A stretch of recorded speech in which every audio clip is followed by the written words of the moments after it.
Well, this is what 4 inches of rain looks like in about 3 hours. Probably can't tell unless you're used to looking at this, but it's about 12 inches from the top of the seawall.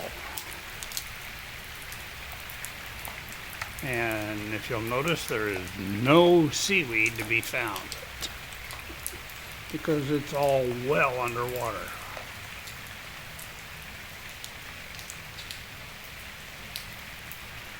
Fortunately, there's an overflow on the pool or it would be running in my house.